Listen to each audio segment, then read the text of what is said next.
नमो अरिहन्ताणं नमो सिद्धाणं नमो आयर्याणं नमो वज्रायाणं नमो लोहे सौवसाहुणं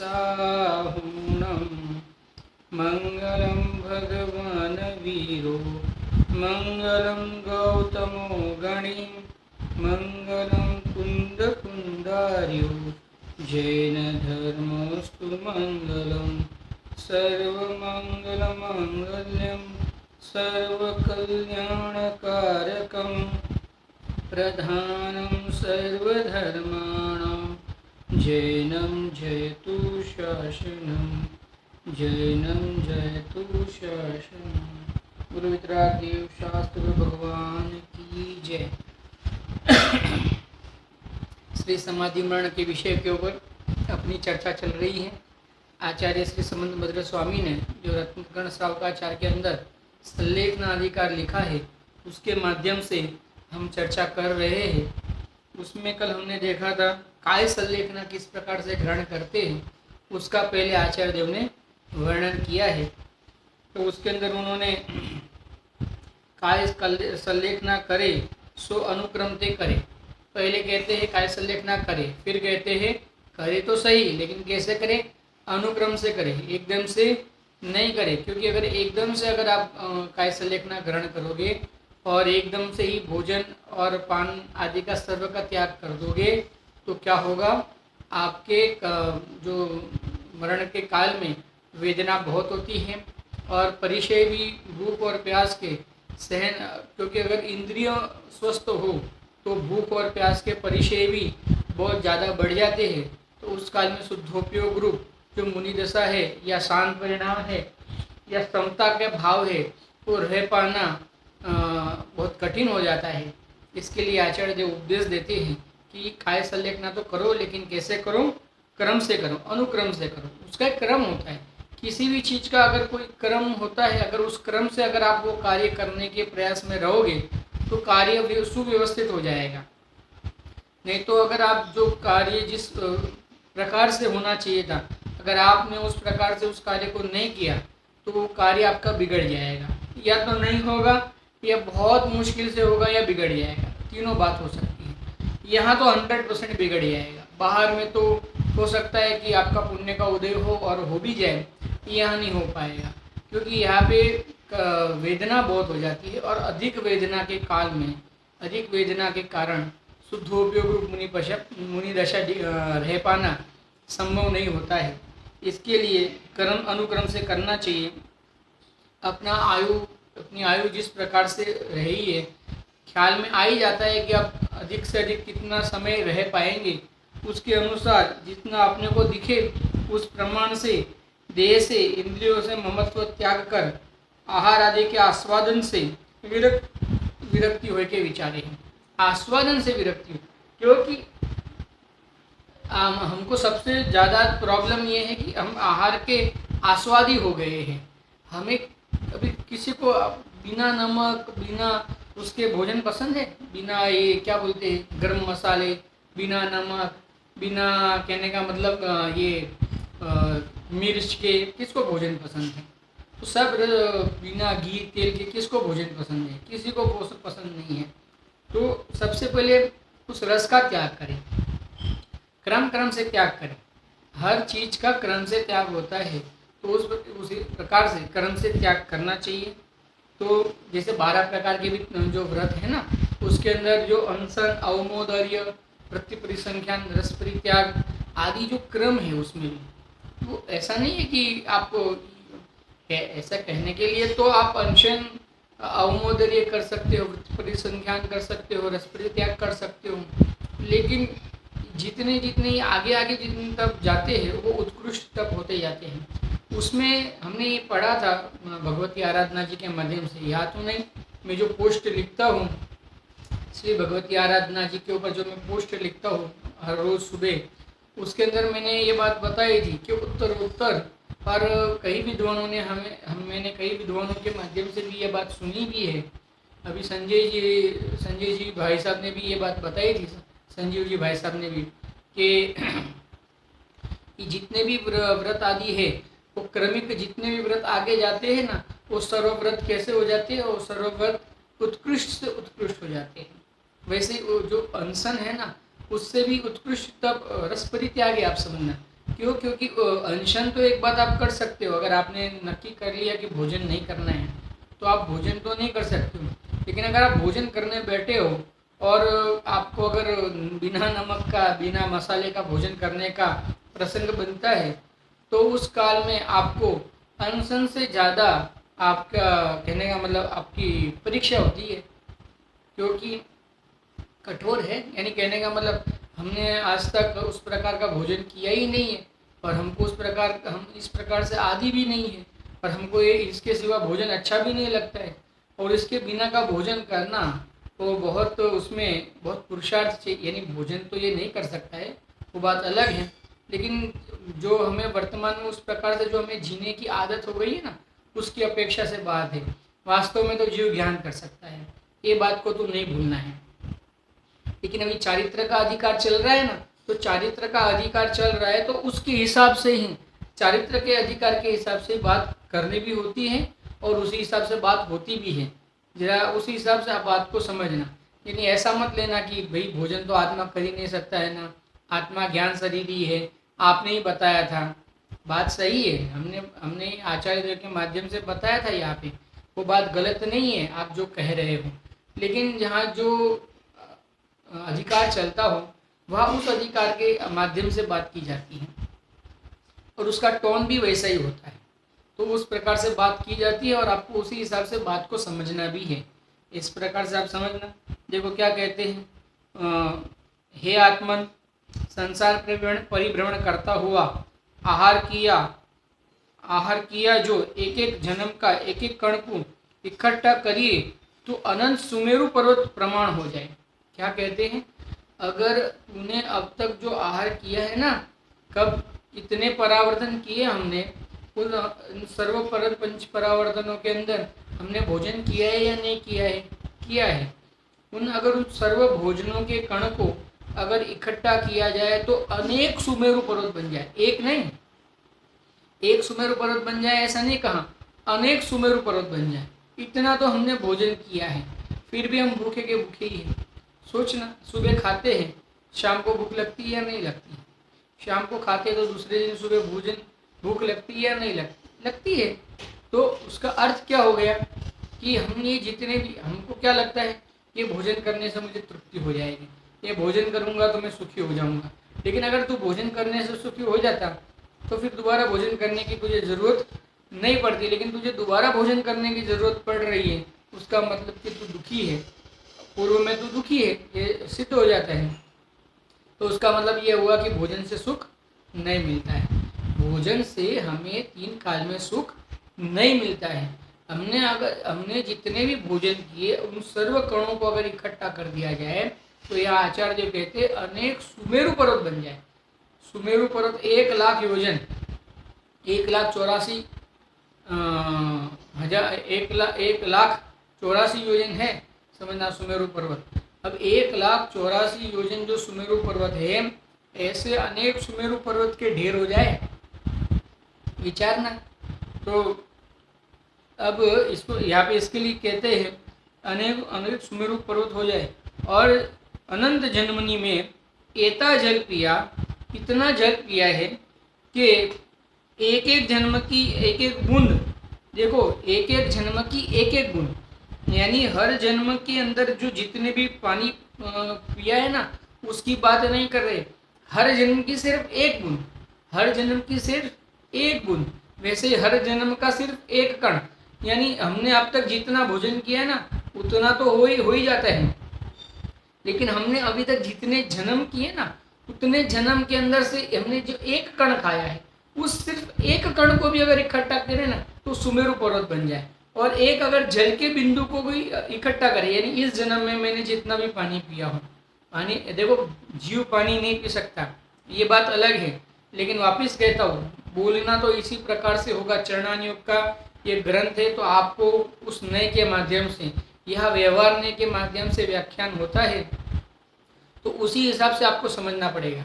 फिर आप बार बार ये नहीं बीच में लाना कि जीव भोजन तो नहीं कर सकता है, पानी तो नहीं ग्रहण कर सकता है। वो बात यहाँ पे भी वर्तमान हमको और आचार्य देव को भी पता है, लेकिन जिस हिसाब से, जिस अनुयोग के माध्यम से जो प्रकार से बात की जाती है उसी प्रकार से बात होगी, अन्यथा नहीं होगी। तो आपको उसी प्रकार से समझना भी होगा। ये तो इसके लिए क्या कहते हैं, जितने जन्म के ना उतने जन्म के एक एक बिंदु, सिर्फ इस जन्म में मैंने जितना पानी पिया उसमें का एक बिंदु, फिर उसके पूर्व में मैंने जितने जन्म किए होंगे उन सर्व का अगर सिर्फ एक एक बिंदु, पूरा पानी नहीं, सिर्फ एक एक बिंदु उतना ग्रहण करे तो अनंत समुद्र भर जाए। तो क्या हो जाए, अनंत समुद्र भर जाए भैया। एक समुद्र नहीं, अनंत समुद्र। बिंदु तो एक जन्म का एक ही बिंदु, अगर उसको इकट्ठा किया तो एक समुद्र नहीं बनेगा, अनंत समुद्र बन जाए। और एक जन्म का आहार का एक गण अगर इकट्ठा किया जाए तो एक सुमेरु पर्वत नहीं बनेगा, अनेक सुमेरु पर्वत बन जाए। इतना तो भोजन और पानी हमने अब तक ग्रहण किया है, विचार करना, इतना तो पानी हमने अब तक ग्रहण किया है। ऐते आहार जल सु तृप्ति नाही भया, फिर भी इतने आहार और जल को ग्रहण करते हुए भी तो तृप्त तो नहीं हुआ। विचार ना, तृप्ति हुई या नहीं हुई। हमने कितना भोजन ग्रहण किया, कितना पानी ग्रहण किया, इतना सारा ग्रहण करने के बाद भी क्या तृप्ति हुई कि नहीं हुई, ऐसा आचार्य पूछ रहे। अगर तृप्ति नहीं हुई, क्या कहते हैं, अब तृप्ति नहीं भया तो अब रोग जराधिक करी प्रत्यक्ष मरण नजदीक आया। अब इस अवतर में किंचित आहार की तृप्ति कैसे होएगी। अब तेरे ये मरण नजदीक आया है, उस काल में थोड़े आहार को ग्रहण करने से तेरे तृप्ति किस प्रकार से होगी। इतने जन्मों में जो भोजन ग्रहण किया उससे तो तेरे तृप्ति नहीं हुई, अब इतने जन्मों के भोजन से तेरे को तृप्ति नहीं हुई, तो वर्तमान में ऐसा रोगी शरीर, ऐसा जर्जरित शरीर जो छूटने ही वाला है, उस काल में अगर तू कोई थोड़ा बहुत भोजन ग्रहण कर लेगा तो क्या तुझे तृप्ति होगी। विचार करना कैसे होगी, इतना भोजन किया अब तक तो नहीं हुई, तो अब रोग आने के काल में थोड़ा सा भोजन करूंगा तो तृप्ति कैसे होगी, क्योंकि थोड़ा सा ही भोजन जा सकता है, रोग के काल में ज़्यादा भोजन जा भी नहीं सकता है। हम प्रयास, हमको देखो, हमको बुखार आता है, हम भोजन कर सकते हैं, हमको सबको पता है बुखार के काल में, जैसे हम रोजाना समझो कि 4 रोटी खाते हो, तो बुखार के काल में हम 2 भी नहीं खा पाते, मुश्किल से 1 खाते हैं, या मुश्किल से अगर ज़्यादा फोर्स किया जाए घर वालों की ओर से तो हम 2 रोटी हम भोजन में ग्रहण कर सकते हैं। यह वापस कहता हूँ, ग्रहण करने का अर्थ या भोजन जीव कर सकता नहीं, वो बात अलग है, व्यवहार के माध्यम से बताते हो तो उसी माध्यम से समझना चाहिए। तो आप मुश्किल से 2 रोटी ग्रहण कर सकते हो, उससे ज़्यादा ग्रहण भी नहीं कर सकते हो, तो दो रोटी खाने के बाद क्या तृप्ति हो जाएगी। विचारना नहीं होगी, हम सबको पता है कि नहीं होगी, क्योंकि जैसे ही शाम होगी वापस भूख लग जाएगी। देखो, और इस पर्याय में जन्म लिया ता दिन ते, इस पर्याय में जन्म लिया उस दिन से नित्य आहारी ग्रहण किया। नित्य आहारी तो ग्रहण किया, जैसे ही जन्म लिया वैसे ही माता के स्तन से दूध पीना शुरू किया।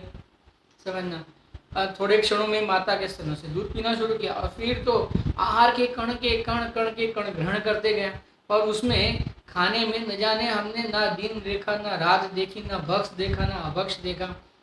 वर्तमान की पर्याय की बात नहीं करो, वर्तमान में तो हम जैन कुल में है, तो इतना तो समझना हम बद्रिक जीव है, हम सर्व कि हम भक्ष अभक्ष का विवेक तो रखते हैं, नहीं रखते हो तो रख लेना, लेकिन अगर रखते ही है फिर भी विचार करना, दिन रात का ख्याल नहीं करे, और करते भी हो तो कौन सी बड़ी बात होगी। विचार करना कौन सी बड़ी बात होगी।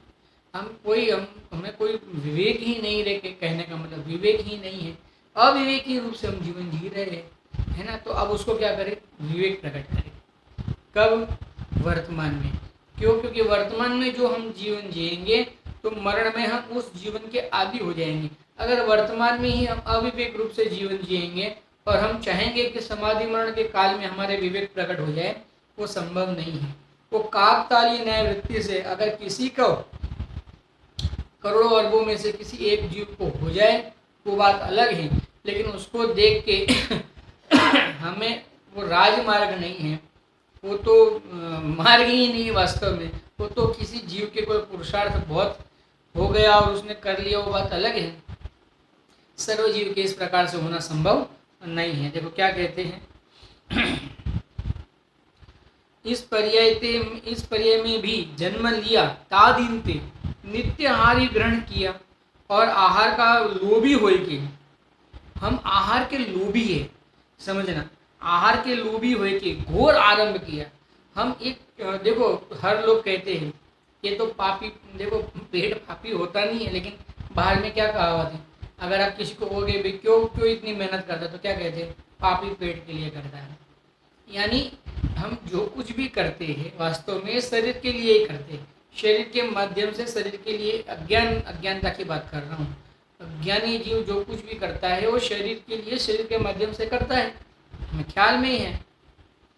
इसके लिए क्या कहते हैं, देखो लोभी हुए के घोर आरंभ किया, क्या नहीं किया, घर में नहीं रहा, दिनों दिनों तक बाहर रहा, बाहर रह रह के क्या किया, कमाया। किसके लिए कमा रहा है, भोजन करने के लिए, अच्छा भोजन करने के लिए। भोजन का लोलुपी है ये जीव, रोज नया बनाओ। अभी लॉकडाउन है तो रोज नया बनाओ, अभी क्या बनाओ, ये वड़ा बनाओ और ये पूरी बनाओ, और ये हम तो गुजराती है ना, तो खाखरा बनाओ ना, पूरी बनाओ ना, वड़ा बनाओ ना, ये बनाओ वो बनाओ, रोज नया नया चाहिए इस जीव को। अभी तो नया सब ट्रेंड भी शुरू हो गया है, अपने घर में ही ब्रेड बनाओ और अपने घर में ही कुछ ना कुछ बनाते रहो।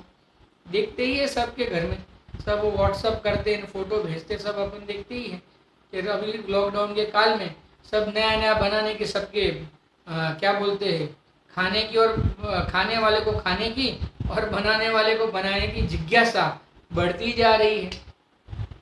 इस काल में, वर्तमान में तो ये काल ऐसा है कि इस काल में हमें वास्तव में पुरुषार्थ करके समाधि मरण, देखो मरण, देखो ये रोग कैसा है सबको पता है।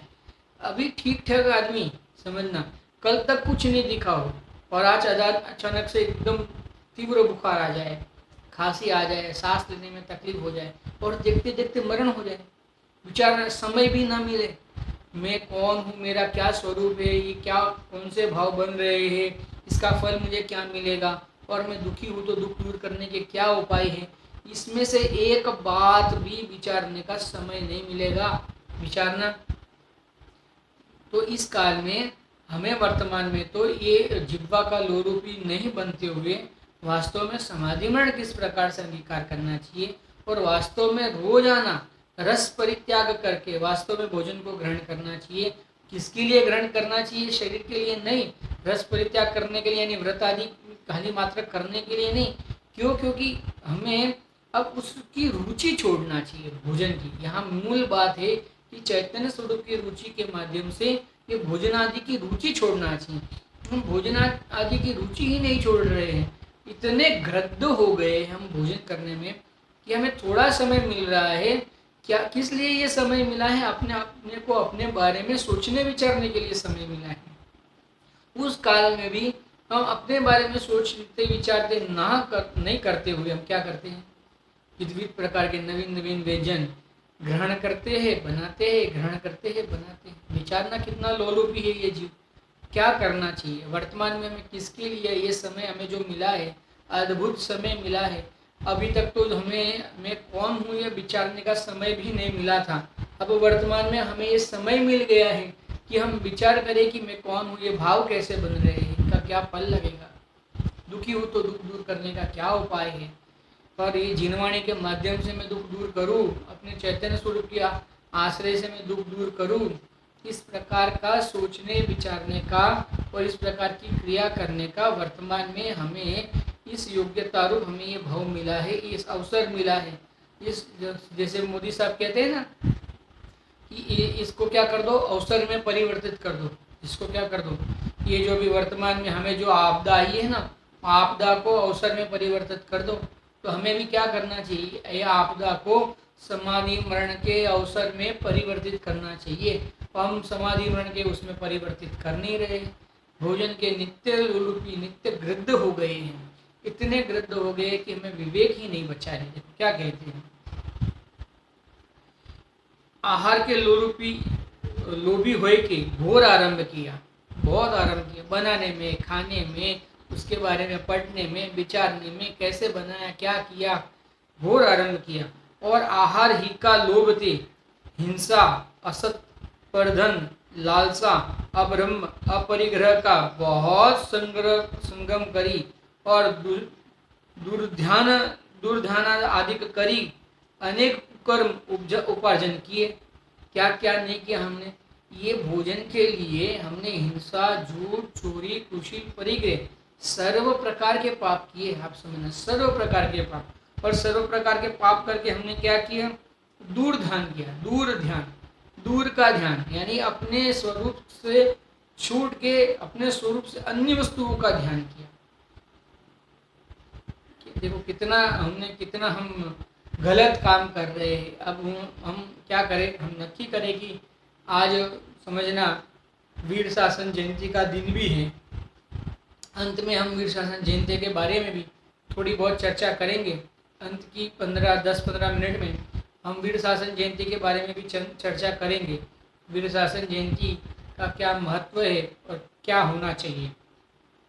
देखिए क्या कहते हैं, असत्य, परधन, लालसा, अब्रह्म, अपरिग्रह का बहुत संगम करें। इन भावों का, इन भावों का बहुत संगम करें, यानी इनसे जुड़ के, परिग्रह से जुड़ के, अब्रह्म भाव से जुड़ के, कुशील भावों से जुड़ के, हिंसा आदि भावों से हमने हिंसा की कि नहीं की?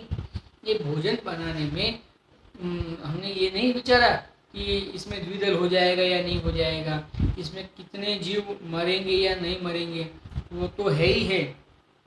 और हमारा उपयोग प्रत्येक समय में जो भाव मरण हो रहा है कि ऐसा, ये भोजन ऐसा बनाऊं, ऐसा करूं, इसमें ये टेस्ट हो तो अच्छा है और ये टेस्ट ना हो तो अच्छा है, इस प्रकार के विचार कर करके जो प्रत्येक समय हमने या अपने चैतन्य स्वरूप आत्मा की जो हिंसा की, वो हिंसा मूल तो, और बाहर में अनेक जीवों की हिंसा, विचारना, असत्य, यानी हमने बनाया तो है जिसमें द्विदल बनता हो, लेकिन हम असत्य बोलते हैं। क्या? नहीं, इसमें द्विदल नहीं बनता, तो हमने इसको गर्म कर दिया और इसके साथ में ये मिल गया ना, तो पहले हमने पका लिया था, तो अभी उसके साथ में मिलने से इसका कैसा हो जाएगा? नहीं होगा। अरे भाई, असत्य होता है, विचारना। फिर क्या कहा? पर धन, लालसा, और ये सब करने के लिए धन तो चाहिए ही चाहिए। बिना धन के ये सब कैसे सामग्री आएगी? तो ये जितनी भी सामग्री आएगी वो बिना कैसे आएगी? और धन क्या है? पर वस्तु है, पर धन की लालसा, अब्रह्म, तो ये सब भोजन ग्रहण करेंगे तो फिर क्या होगा? अरे प्रमाद चढ़ेगा, ये स्वाध्याय आदि से दूर होते जाएगा। अगर इस प्रकार के गृद्ध भोजन में गृद्धता रहकर नवीन भोजन करने में उपयोग को बर्बाद करेगा और वो भोजन ग्रहण करेगा, तो क्या होगा? उसके माध्यम से क्या होगा? अब्रह्म भाव होगा। 5 इंद्रियों के विषयों में तो इतना गृद्ध हो जाएगा कि 5 इंद्रियों से रहित जो चैतन्य परमात्मा है वो मैं हूँ, ऐसे जानने रूप तेरी योग्यता ही नहीं हो जाएगी। उस योग्यता से तू रहित हो जाएगा। ये सब अब्रह्म भाव है। परिग्रह, अब्रह्म भाव कहो या परिग्रह करो, पर का आग्रह रहे, ये टेस्ट हो तो अच्छा है, और ये नाना प्रकार के परिग्रह, उन पदार्थों का संग्रह, ये अभी ये बनाना है तो इसका संग्रह, उसका संग्रह, आदि आदि। विचारना, ये सब तो विचारने जैसे, इसमें क्या समझाना चाहिए? वास्तव में तो ये सब समझाने जैसी वस्तु भी नहीं है, फिर भी भाव आता है तो थोड़ा बहुत कहते हैं। तो अपना रोजन हम इस बात से आदि है, हम इस बात को स्वयं अनुभव कर सकते हैं, क्योंकि हम इस रूप परिणम रहे हैं और इस क्रिया से हम इस क्रियाओं के माध्यम से हमारा जीवन निर्वाह हो रहा है। तो हम इस बात को सहज रूप से समझते हैं। इसमें समझाने की बहुत कोई आवश्यकता भी नहीं है। देखो क्या कहते हैं, संगम करिए, दूर ध्यान करिए। दूर ध्यान किया, चैतन्य स्वरूप से आत्मा से दूर हट गया, अपने चैतन्य स्वरूप की आराधना नहीं करके उसकी विराधना की, अनेक कुकर्म उपजाए किए, अनेक कुकर्म किए, हिंसा, झूठ, चोरी, कुशील, परिग्रह, अनेक कुकर्म किए, नित्य पाप पाप पाप। विचार, आहार का लोभी हो, भक्ष का विचार नहीं किया। लिया था ना अपन ने अभी, आहार का लोभी होके क्या नहीं किया? भक्ष और अभक्ष का विवेक नहीं किया, विचार भी नहीं किया। ये भक्ष है कि अभक्ष है, खाने लायक है कि खाने लायक नहीं है, उसका विचार भी नहीं किया। इसी रत्नकर्ण सावकाचार्य के अंदर भाव अधिकार है, उसके अंदर भक्ष और अभक्ष की बहुत विस्तार से चर्चा की है। आप वहाँ से उस चर्चा को पढ़ना, स्वयं नक्की करना कि क्या किस प्रकार के भोजनों को ग्रहण करने जैसा है और किस प्रकार के भोजनों का त्याग करने जैसा है, क्या भक्ष्य है और क्या अभक्ष्य है, उसका आप भली प्रकार से जान के आप समझना, भेद समझना। देखो, रात्रि का दिन का, योग्य का अयोग्य का विचार नहीं किया, दिन का रात का, योग्य अयोग्य कुछ विचार नहीं किया। देखो, आहार का लोभी होई, क्रोध अभिमान मायाचार लोभ याचना को प्राप्त हुआ। आहार का लोभी होके क्रोध को प्राप्त हुआ, मायाचार को प्राप्त हुआ। अच्छा हो जाए तो अभिमान, बुरा हो जाए तो ये अच्छा आया ही नहीं है, ये वस्तु ही बराबर नहीं लेके आए, इसके लिए ऐसा हो गया। मैं तो बराबर कर रही थी लेकिन आज यहाँ से बराबर नहीं चला। इस प्रकार से क्रोध करे, मायाचारी करे, अपने दोषों को दूसरे के ऊपर, सर के ऊपर मढ़े, ये प्रकार की मायाचारी करे। यानी नियम से क्रोध मान माया लोभ आदि भाव को, अगर थोड़ा अच्छा बन जाए तो अभी वापिस इस प्रकार से और अच्छा बनूंगा, और अच्छा बनाऊंगा, और अच्छा भोजन ग्रहण करूंगा, और अच्छा भोजन करूंगा, इस प्रकार का लोभ करे। यानी क्रोध मान माया लोभ ऐसे इस प्रकार से चारों प्रकार की कषाय करे, समझना, और याचना को प्राप्त हो जाए। और इसी प्रकार से याचना करते जाए हर जीव से। अच्छा बन जाए तो आप मुझे अच्छा तो कहो, इतना अच्छा बनाया है, और आप मुझे अच्छा भी नहीं कहते हो, और तो बनाओ कि नहीं बनाओ दूसरी बार, हर प्रकार से भोजन करो कि नहीं करो दूसरी बार, हर प्रकार से याचना करते रहता है। आहार की चाह करी, अपना बड़ापन अभिमान नष्ट किया। आहार की चाह करने से क्या किया? अपना बड़प्पन, यानी चैतन्य स्वरूप आत्मा तो चैतन्य रूप है, ज्ञान स्वरूप ही है, ये अपना बड़प्पन है। आज तक इस जीव ने ज्ञान के अलावा कुछ नहीं किया। अपना बड़प्पन तो उसमें है कि हम चैतन्य स्वरूप रहे। हमने कितना भी ये बाहर में अपने आप को क्रोध मान माया लोभ आदि रूप परिणमन कराने के प्रयास किया, अनेक प्रकार के भक्ष अभक्ष भोजन करा के हमने अपने आप को रागी द्वेषी करने का प्रयास किया, लेकिन हम रागी द्वेषी हुए ही नहीं। हम तो ज्ञान स्वभाव ही रही है, हमारा बड़प्पन है, ये हमारा बड़ापन है। बड़ापन किसे कहते हैं? बड़प्पन किसे कहते हैं लोग में?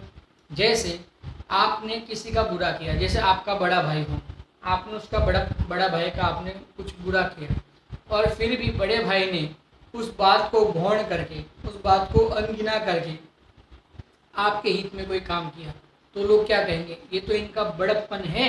विचारना, इसने तो इनका बुरा करने का बहुत प्रयास किया था, लेकिन फिर भी इन्होंने इसका भला किया, ये इनका बड़प्पन है। बड़प्पन किसको कहते हैं? हाँ, दूसरा हमारा बुरा करने का कितना भी प्रयास करे, फिर भी हम उसका हित ही विचारे। वैसे ही ये जो चैतन्य परमात्मा है, अपना जो स्वभाव है, जो चैतन्य स्वभाव है, अपना परमात्मा स्वभाव है, वो तो इतना उसको महान है कि हमने इसको कितना रागी द्वेषी किया, कितना मोही किया, क्रोधी किया, लोभी किया, अब्रह्म भाव में जोड़ा, दुखी किया, फिर भी ये कृतज्ञ नहीं है। ये चैतन्य स्वभाव तो इतना महान है कि उसने फिर भी जैसे ही हमने उसका आश्रय ग्रहण किया, वो हमको सुखी करने के लिए वो तत्पर हो गया। विचारना, इसको कहते हैं बड़प्पन। बड़प्पन किसको कहते हैं? इसको बड़प्पन कहते हैं, क्योंकि अगला जीव हमारा कितना भी अहित करने का विचार करे, तो भी उस बात को गौण करके, उस बात को अनदेखा करके हम उसका हित रूप ही विचार करें, उसको लोक में बड़प्पन कहते हैं। तो यहाँ भी ये चैतन्य परमात्मा इतना बड़ा है, इतना महान है। बड़प्पन यानी महान है, इतना महान है कि हमने इसका कितना ही अनादर किया, फिर भी जैसे हमने इसका संग किया तो इसने हमारा आदर किया, इसने उस पर्याय को अनंत आनंद प्रदान किया, असंख्यात आनंद प्रदान किया। समझना, इतना बड़प्पन वाला आत्मा है, अपना चैतन्य स्वभाव है।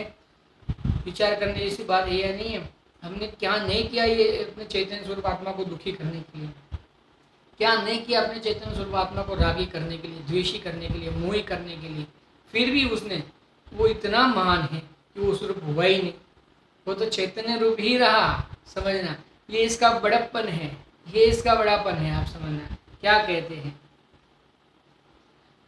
आहार का क्रोध मान, हाँ, बड़प्पन अभिमान नष्ट किया, अपना बड़प्पन और अभिमान नष्ट किया। ये बड़प्पन है। ये बड़प्पन को हमने क्या कर दिया, एक भोजन की लोभ में, भोजन की लालसा में हमने ये बड़प्पन को नष्ट कर दिया। देखो क्या कहते हैं, आहार का लोभी होए अनेक रोगनी का घोर दुख सहा। आहार का लोभी होके अनेक दुखों का, घोर दुखों का भी दुख सहन, रोगों का भी दुख सहन किया। जैसे आपको समझना, कोई भी वस्तु खाने से आपका शरीर में वो रोग उत्पन्न होता हो या कोई रोग हुआ वो बढ़ता हो, फिर भी वो जो वस्तु है उसके प्रति आपकी बहुत रुचि है, तो आप उस रोग को भी गौण करके उसको और ग्रहण करते हैं। जैसे डायबिटीज़ का कोई जीव हो, उसको शुगर से, शक्कर से, समझना शक्कर खाने से उसका मरण भी हो सकता है, उसके समझना सहज नहीं हो सकता, जीवन सहज नहीं रह सकता। फिर भी वो उसको अगर वो मीठा पसंद है, शक्कर वाला पसंद है, तो वो खाता है और अधिक दवाई लेता है, लेकिन दुखी रहता है। लेकिन वो उसको इतना ग्रद्ध होता है कि उसको पता है कि ये खाने से मेरा अहित होने वाला है, तो भी नहीं छोड़ता। विचार हर एक जैसे किसी को पैर में समझना वाह वाह वाह वाह होता है, आपको पता होगा शायद, जैसे वो खट्टा खाने से सब हड्डियाँ आदि दर्द करते हैं, तो हमारे गुजराती में उसको वाह कहते हैं, आपकी हिंदी में क्या कहते हैं सोच लेना। अगर आपको इस प्रकार का रोग हुआ हो फिर भी आप आम को, खट्टे आम को खाए, उसको ग्रहण करें, तो विचार ना फिर वो आपकी क्या दशा होगी। इमली है, आम है, इस प्रकार से खट्टे जो पदार्थ है उसका अगर आप ग्रहण करें तो फिर आपके क्या क्या दशा हो सकती है, विचारना। उस पदार्थों के प्रति, उस भोजन की सामग्री के प्रति आपको जो ग्रद्धता है, उसके माध्यम से आपके शरीर में किस किस प्रकार के रोग नहीं और उत्पन्न होंगे, विचारना। फिर भी ये ग्रद्ध होकर क्या करता है, उसको गौण करता है, उसके सामने नहीं देखता और दुखी होता है। मेन बात तो क्या है, दुखी होता है। आहार का लोभी हो स्त्री के अधीन हो रहे। आहार का लोभी हो कि क्या होता है, स्त्री के अधीन हो जाता है, पुत्र के अधीन हो जाता है। आहार का लंपट्टी निर्लज हो जाता है, निर्लज हो जाता है, विचार भी नहीं करता क्या क्या कर रहा है, क्या कह रहा है। आचार विचार रहित हो जाता है। और क्या कहते हैं, आहार का लंपट्टी कटी कटी मरे है, और समझना दुखी हो के मरता है। दूर वचन सहे हैं। अरे आप ये भिखारी, हम जैसे भिखारी तो भिखारी जैसे हम देखते हैं, अब हम उसको देते हैं तो हम कितनी समझना उसको देते, फिर उसको कहे भाई थोड़ा दूर खड़े रहो, थोड़ा दूर खड़े रहो, देता हूँ ना, बोला ना तुमको आप भोजन दूंगा, थोड़ा दूर खड़े रहो, इतना क्यों नजदीक आ जाते हो। तो इस प्रकार के वचन को भी वो सहन करता है कि नहीं करता है, विचार करना। दुर्वचन सहे है। आहार के अर्थी तिर्यंच गति में परस्पर मरे है, भक्षण करे है। क्या करता है, आहार के अर्थ तो तिर्यंच गति में वो एक दूसरे का भक्षण तक कर लेते हैं। जैसे शेर ने अगर कोई हिरण को भोजन के लिए मार दिया हो, तो अन्य जो दूसरे जो होते हैं ना, लोमड़ी आदि जितने भी दूसरे, वो जीव उस भोजन को ग्रहण करने के लिए शेर तक के समझना सामने लड़ने तैयार हो जाते हैं, उसमें उनका मरण भी हो जाता है। या अगर कोई उससे कोई समझना बहुत अधिक संख्या में ये जो जंगली कुत्ते होते हैं, शियाल होते हैं और वरु होते हैं, वो ऐसे अगर वो ज़्यादा उनकी संख्या हो ना, तो शेर आदि को भी खा जाते हैं। समझना इतना उनमें, क्योंकि संगठन होता है उनका, तो शेर आदि को भी खा जाते हैं। तो भी वहाँ पे अपनी जान की कीमत को नहीं गिनते हुए भी उस आहार आदि में प्रवृत्ता है और अपनी जान गंवाता है। देखो फिर भी भक्षण करता है।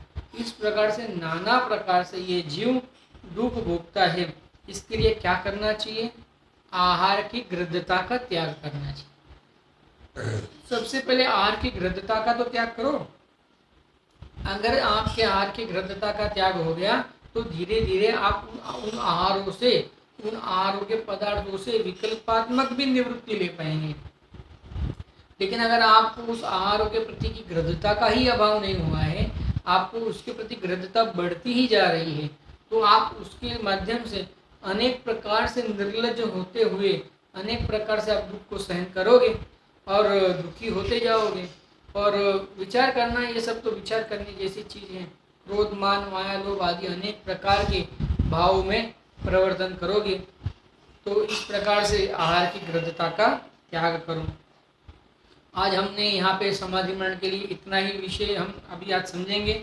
बाकी का जो विषय है और क्या और अधिक क्या कहना चाहते हैं आचार्य देव, उसको हम कल समझेंगे। और विशेष अभी आज का जो दिन है, जो वीर शासन जयंती का दिन है, तो उसके लिए आज हम वीर शासन जयंती के बारे में भी थोड़ा समझते हैं कि वीर शासन जयंती किसको कहते हैं। अभी तक वीर शासन जयंती, देखो इसका नाम का ही हम उल्लेख करते हैं। वीर यानी महावीर भगवान, उनका शासन, शासन किसे कहते हैं? उनकी वाणी, जिनके माध्यम से हम महावीर भगवान को आज भी महान मानते हैं। आज भी हम महावीर के पुत्र हैं। हम क्या कहते हैं? हम किसके, हम कौन से कुल के हैं? हम वीर कुल के हैं। हम कहते हैं ना, हम कौन से कुल के हैं? हम वीर हम जैसे कैसे किसी को भी अगर हम कहा, जैसे कोई बहुत दान वीर, समझना, कर्म वीर, देखो ये वीर क्यों लगाते हैं पीछे? दान वीर, कभी दान सुर लगाते हैं? आपने देखा है कभी दान सुर? दान सुर अच्छा लगता है क्या? असुर जाति का आप, असुर के कुल के हो आप? अरे भाई हम वीर के कुल के हैं। विचार ना, हमारे पिता है वो वीर है, महावीर है। तो हम ये उन महावीर भगवान का आज देशना खिरी थी। 65 दिनों के बाद आज महावीर भगवान के माध्यम से आज के दिन विपुलाचल पर्वत के ऊपर उनकी देशना खिरी थी, प्रथम देशना खिरी थी। उसके पूर्व में जो पार्श्वनाथ भगवान होके गए थे, तो 23वें तीर्थंकर पार्श्वनाथ भगवान और महावीर भगवान के बीच का काल बहुत बड़ा काल था।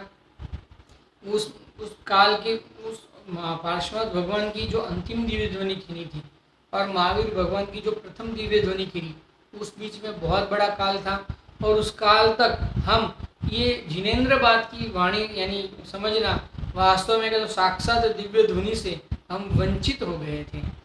वास्तव में जो शासन था वो तो चल रहा था, लेकिन एक तीर्थंकरों के काल में जो एक वाणी जो खिरती है उनके माध्यम से, और जो शासन चलता है उसका कुछ अलग ही प्रभाव होता है, उसकी कुछ अलग ही महिमा होती है। तो उसी प्रकार से पार्श्वनाथ भगवान के काल से लगा के महावीर भगवान काल तक के काल के बीच में बहुत समय व्यतीत हो गया था।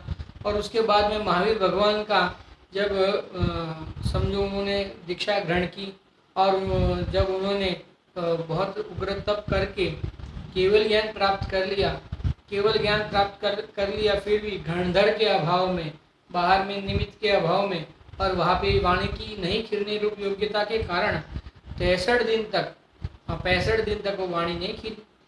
और फिर जब गौतम गणधर वहाँ पे उन्होंने प्रवेश किया, जो गौतम थे, जो हमको सबको पता ही है कि वो अन्य हिंदू समाज से थे, और वहाँ पे वो आए, ब्राह्मण थे, ब्राह्मणों के वो नेता थे, और वहाँ से वो आए और मान स्तंभ देख के उनका मान खिर गया और अंदर में आए। और जैसे ही गौतम गणधर ने प्रवेश किया, सम्यक दर्शन, सम्यक ज्ञान, सम्यक चारित्र सहित मुनिपन अंगीकार किया।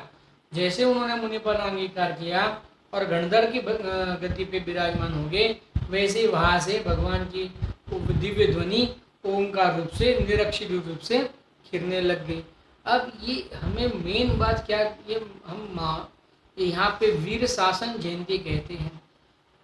अब हम ये विचारे कि हमारे अंदर में वीर भगवान का शासन वर्त रहा है या नहीं वर्त रहा है। बाहर में तो वर्त ही रहा है। देखो वीर भगवान का शासन, क्योंकि वर्तमान में अगर किसी को सुखी होना है तो यह महावीर भगवान के उपदेश के माध्यम से ही सुखी हो सकता है। अन्य किसी के माध्यम से, उपदेश के माध्यम से सुखी नहीं, महावीर यानी तीर्थंकरों के माध्यम से। लेकिन वर्तमान में जो हमारे अंतिम शासन नायक तीर्थंकर, अंतिम जो तीर्थंकर हो गए वो महावीर भगवान हो गए, जिनका वर्तमान में शासन चल रहा है। क्यों? क्योंकि अब जब नए पहले तीर्थंकर, जब ये भरत क्षेत्र में, अब जब वापिस जब सुखमा काल आएगा, वापिस जब नया काल आया, पंच परावर्तन रूप जब काल आएगा, उसमें जब पहले तीर्थंकर आएंगे, उसके बीच में यहाँ पे जितना भी काल चलेगा वो किनका शासन चलेगा? महावीर भगवान का शासन चलेगा।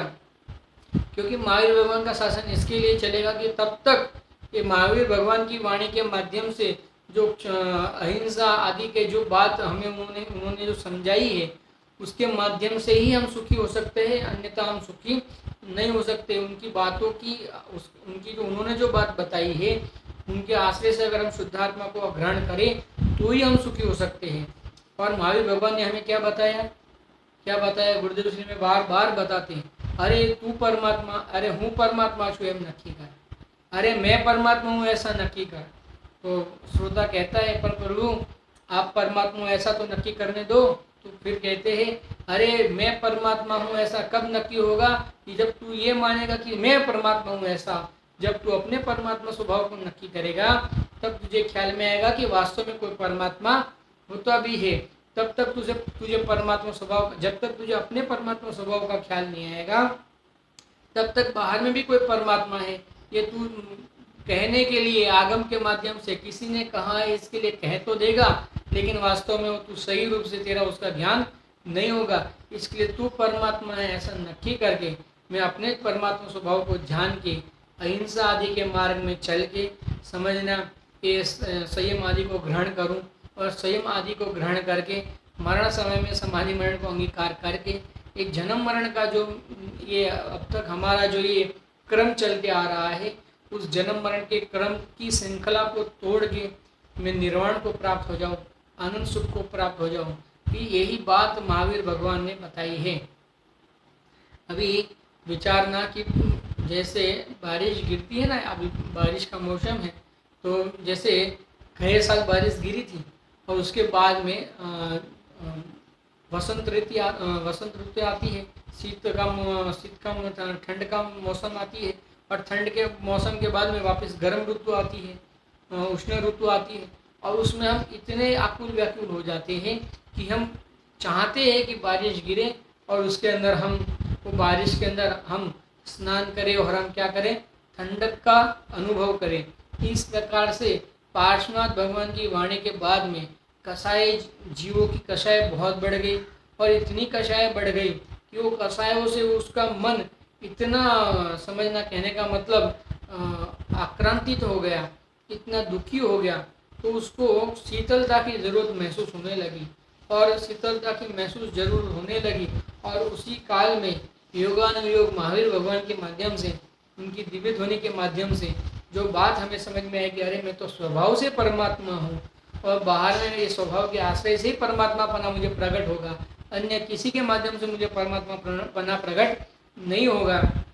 ये बात मुझे ख्याल में आ गई, तो मुझे महावीर भगवान की इतनी महिमा आई, तो उनकी वाणी की भी महिमा आई, और हमें ये हम वर्तमान में उसके माध्यम से हमने ये नक्की किया कि मैं महावीर भगवान के शासन में रहने वाला मैं जैनी हूँ, मैं महावीर भगवान के समान परमात्मा स्वभावी जैनी हूँ।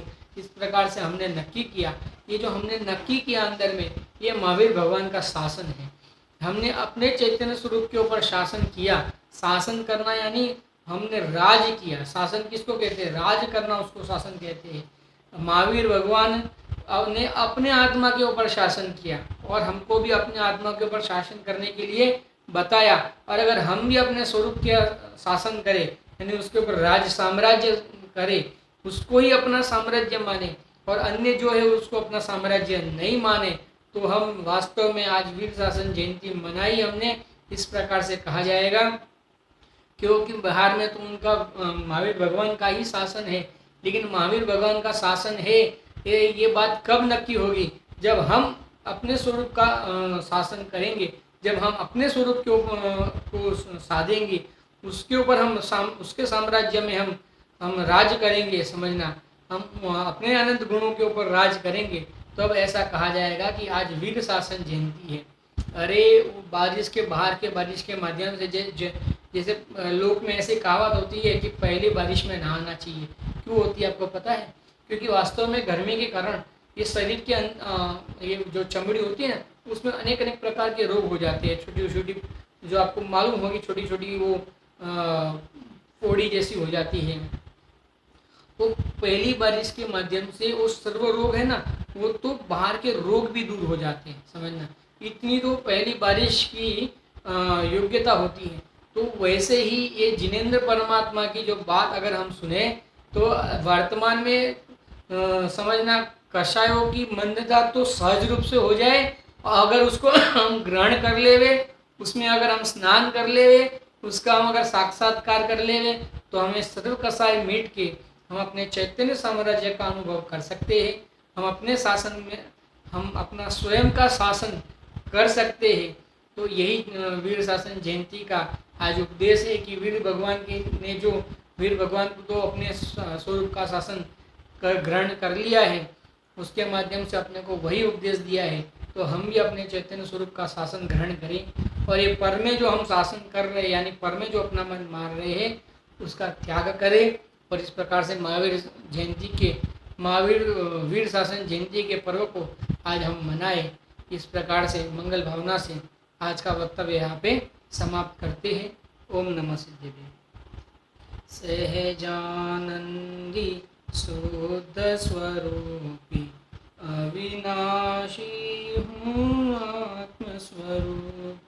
सहजानंदी शुद्ध स्वरूपी अविनाशी हूँ आत्मस्वरूप।